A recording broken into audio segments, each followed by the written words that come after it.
अब इंडिया जो है वो हर एक स्टेट में, हर एक सिटी में सोच बदलती है, लोगों का नज़रिया, मतलब थिंकिंग बिहाइंड टेकिंग एक्शन, बहुत कुछ वेरिड है, बहुत ही वेरिड अपना कंट्री है। तो अगर हम अब नेशन वाइड स्केल करना चाहें अपने बिजनेस को, तब क्या चीज़ का ध्यान रखना चाहिए हमें? नहीं, आप नेशन वाइड स्केल कर रहे हैं तो आपको देखना पड़ेगा कि कौन से इमोशंस कॉमन है ओके। और ओवर पावरिंग है। तो हर लोकेशन के कुछ इमोशंस होंगे, but certain emotions will be common. Right.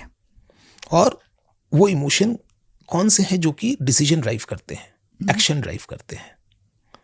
उनको जब आप लेकर आगे बढ़ोगे तो आपको एक नेशनल ऑडियंस से आप बात कर सकते हो, और राइट। वो आप पे ट्रस्ट करेगी।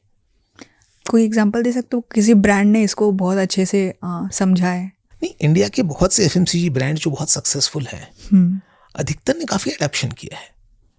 तो उनके एक जो नेशनल लेवल पे उनकी एक कम्युनिकेशन होती है, फिर उसको वो नेशनल कम्युनिकेशन को समझ के जब उसको रीजनल लेवल पे भी बहुत अच्छा वर्क करता है वो। तो मेरे हिसाब से बहुत से ब्रांड है जिन्होंने बहुत अच्छा काम किया है। हाँ, कहीं ना कहीं मुझे ये दिखता है कि कुछ ब्रांड्स हैं जो नॉर्थ इंडिया में बहुत अमेजिंग काम करते हैं, वो साउथ इंडिया में नहीं करते हैं, क्योंकि यहाँ पर हमारा कल्चरल डिफरेंस थोड़ा ज़्यादा हो जाता है जी। बट अदरवाइज अगर हम देखें तो there are certain brands which are doing amazingly well in North India, amazingly well in South India. But इसके अंदर में भी आप देखिए स्पेशल निशेज है। तो आज के दिन में नॉर्थ इंडिया में भी बंगाल में सर्टन ब्रांड्स अच्छा करते हैं जी। सर्टन ब्रांड्स उसी सब टॉपिक के दूसरे स्टेट में करते हैं, क्योंकि ये एक्सरसाइज को करना, एक नेशनल लेवल के ब्रांड को बनाना फुल डिस्ट्रीब्यूशन के साथ में is a very expensive thing. और अनटिल अनलेस आपका ट्रैक्शन हर स्टेट से नहीं आ रहा है तो आप एक पॉइंट के बियॉन्ड वो आपने जो कॉमन कम्युनिकेशन बनाया है उसको करना भी मुश्किल है, उसका आरओआई नहीं आएगा। इसलिए आप देखते कई चीजें हैं जो कि लोकल ब्रांड्स में चलती है, कई हैं जो नेशनल ब्रांड्स में चलती है। उसमें मगर एक बहुत इंटरेस्टिंग चीज होनी शुरू होगी इंडिया में, या ऑलरेडी हो चुकी है, वो है एग्रीगेशन ऑफ ब्रांड्स। तो जो कंपनी ने सही लोकेशन पे काम किया, जहां पे उसको अच्छी वॉल्यूम और अच्छा मार्जिन मिला, जिसके पास अच्छे कैश रिजर्व्स बने, अच्छी ग्रोथ मिली, वो अब उस छोटे छोटे स्लाइस को खरीदना शुरू करेंगे, एग्रीगेट करना शुरू करेंगे, एमएनए करना शुरू करेंगे, जहां पे वो साइज नहीं मिल पाई, जहां की इकोनॉमिक एक्टिविटी उस लेवल पे नहीं थी जी। और जरूरी नहीं है कि वो सारे ब्रांड्स को मिक्स करके अपने सेंट्रल अम्ब्रेला में लाए।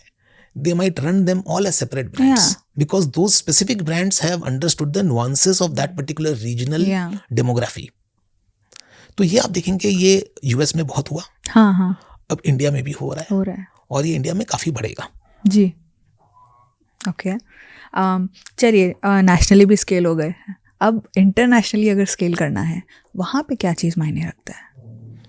देखिए, हर कंट्री के अंदर लोगों की बहुत ही स्पेसिफिक सोच होती है, आपको समझना पड़ेगा कि उनके लिए क्या इंपॉर्टेंट है। तो बात वही है, चाहे आप नेशनल स्केल करो चाहे इंटरनेशनल स्केल करो, फंडामेंटल है कि यूजर की प्रॉब्लम क्या है, उसको कौन सा सोल्यूशन उसको मेंटली कनेक्ट करता है, उसको कंफर्ट देता है, कन्विंस करता है, कहाँ उसको रिस्क प्रोफाइल कम दिखती है, कहाँ उसको ट्राई करने में दिक्कत कम आती है, और उसके बाद जब वो आपको ट्राई कर रहा है पहली बार, कहाँ आप उसको और कैसे उसको आप ऐसा एक्सपीरियंस देते हैं कि उसको आपके साथ काम करने में मजा आ जाए, वो बोले नहीं मुझे तो आपके साथ ही काम करना है, बार बार करना है।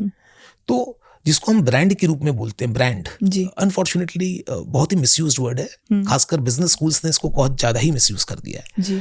जितने भी बच्चे बिजनेस स्कूल से निकलते हैं उनको सिर्फ ब्रांडिंग करनी होती है और उनको सिर्फ एडवर्टाइजिंग करनी होती है। तो उन्होंने क्या है ना, ब्रांडिंग और एडवर्टाइजिंग को सिनोनिमस बना दिया है। ब्रांडिंग का एक बहुत ही छोटा सा हिस्सा एडवर्टाइजिंग है। ब्रांडिंग का जो सबसे बड़ा हिस्सा है वो ये है कि आप सामने वाले को क्या एक्सपीरियंस दे पा रहे हैं, ताकि वो आपके बारे में खुलकर बिना किसी फायदे के लाभ के आशा से वो दूसरों को आपके बारे में बता सके इन अ पॉजिटिव वे। तो मेरा डेफिनेशन मार्केटिंग का बहुत सिंपल है कि when you can create a offering where the person who is consuming it will talk about it behind your back without any stimulation. उसको इतना मजा आया आपके साथ वो चीज करके कि वो जाकर आपके बारे में, आपके प्रोडक्ट के बारे में बात करे। ब्रांड उसी से बनता है। तो अगर आप देखो व्हाट्सएप है, आपने कभी व्हाट्सएप का कोई ऐड नहीं देखा होगा, आपने फेसबुक का कोई ऐड नहीं देखा, जिसने उसको यूज किया उसको इतना मजा आया कि उसने उसको यूज करना तो शुरू कर ही दिया रोज, उसने अपने दोस्तों को भी बोला पता तुम भी इस पे आ जाओ। हाँ तो वर्ड ऑफ माउथ जो है ये बहुत अंडररेटेड है, because word of mouth achieve करने में सबसे ज्यादा मेहनत होती है। जी। तो अनफॉर्चुनेटली जो मार्केटिंग करते हैं वो इतनी मेहनत नहीं करना चाहते हैं, कई बार उनको फास्ट रिजल्ट चाहिए। और मार्केटिंग को भाई बहुत बार लोग एग्जीक्यूशन से सेपरेट कर देते हैं। वो बोलते हैं आप तो मार्केटर हो, आप अपनी मार्केटिंग करो, आप अपना ऐड बनाओ। कंपनियों की भी यही सोच है। तो marketing is not about just creating the add, marketing is about finding what is the problem which I solve in the way I solve, कि पीपल के लिए नो ब्रेनर बने। प्लस जब वो इंसान हमारे पास आए खरीदने, हम उसको कैसे इतनी अच्छी डिलीवरी दें कि वो बोले अमेजिंग, और वो जाके 4 और लोगों को बोले। सो मार्केटिंग और एग्जीक्यूशन ये अलग अलग डायमेंशन में नहीं है, ये सेम है, और इनको साथ में काम करना होगा, जो आप देखोगे मैक्सिमम कंपनीज में नहीं होता है। तो वी कैन से जो इतने वीडियोस वगैरह देखते हैं, पढ़ते भी हैं कि Rolex doesn't sell you this, it sells you this feeling, ये वो। तो ultimately everything is about how it makes you feel. At the end of the day आपको फील कैसा कराया वो बिजनेस ने, वो प्रोडक्ट ने, वो सर्विस ने, वही जाके आपका पॉइंट रहेगा जहाँ से आप आगे और पिविट करोगे। एकदम। मुझे ROI मिला कि नहीं, मुझे मजा आया कि नहीं, और मुझे ऐसा एक्सपीरियंस मिला कि नहीं जिसके बारे में मैं बात करने में मेरे को अच्छा लगे। 3 बेसिक फंडामेंटल चीजें हैं, अगर आप वो अचीव करते हो तो मुझे नहीं लगता किसी को भी सेल्स बढ़ाने में कोई दिक्कत आनी चाहिए। और सच में आपने अभी इसको इतना सिंप्लीफाई कर दिया, हम लोग इसको ओवर कॉम्प्लिकेट कर रखे हैं। जैसे आपने ब्रांडिंग का बोला, मार्केटिंग का बोला, अरे ये करना है, इसे बुक बना दिया है, बुक को फॉलो कर रहा है ये वो, but actually you just have to sit and think humanly, that's it. 100%। या ऑसम।